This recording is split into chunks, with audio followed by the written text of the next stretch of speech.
And again, it depends on the species. Parsnips are one of the worst, probably the worst of all is sweet Sicily and Angelica, like they're hardly good from one year to the next. Wild rice, even from one year to the next, you need to harvest it soon after you get, because it dries out so quickly and it's no good. Those are the worst case scenarios. Probably one of the best case scenarios is maybe squash is bloody good.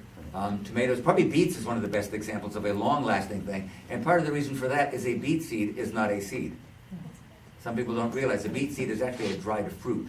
Think like kind of like a strawberry. All the little seeds on the outside of it. Well, that's beet seed has got many seeds on it, which is why some people don't understand why. Boy, I really, it's tedious thinning out beet greens all the time.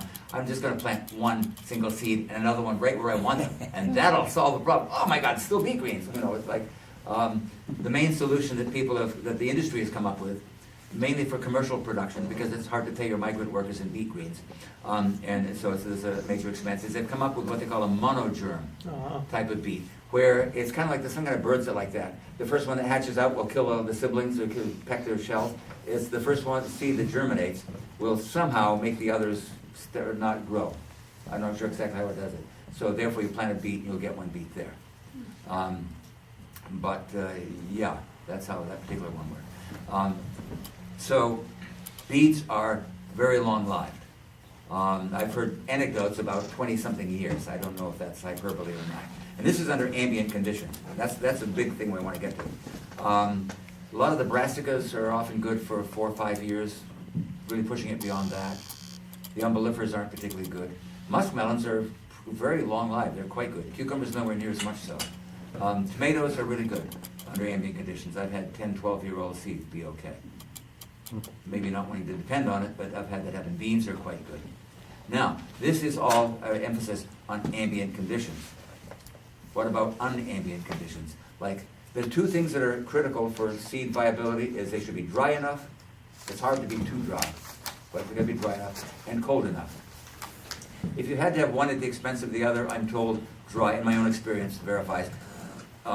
Being not so cold but dry is better than being not so dry but very cold.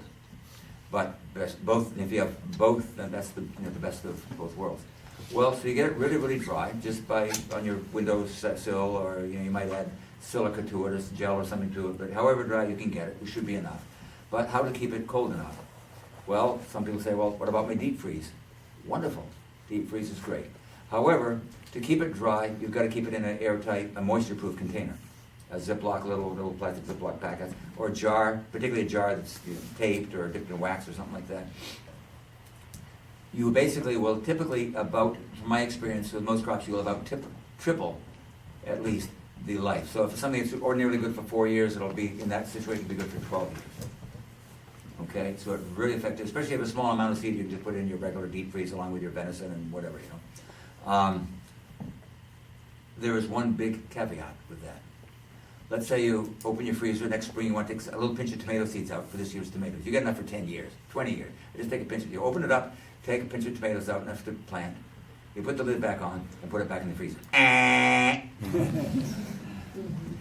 It might feel like the air in your kitchen is really, really dry, but there's a certain amount of humidity in there.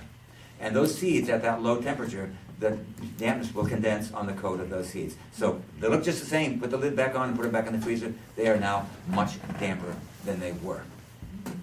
Well, how to avoid that? Pretty simple. Take that packet or jar, whatever, put it on your kitchen table and leave it there for 20 minutes, a half an hour. Wait, give it long enough to come to room temperature.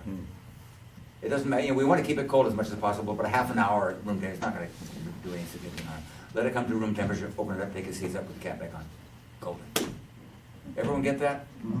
Because it's kind of important. If you're going to all the trouble, if you're not trying to produce seed commercially, you're producing enough for your own use, and typically you're going to have, if you're producing any and have enough plants for genetic diversity, you probably will have enough for 10 years, maybe 15 and 20 years.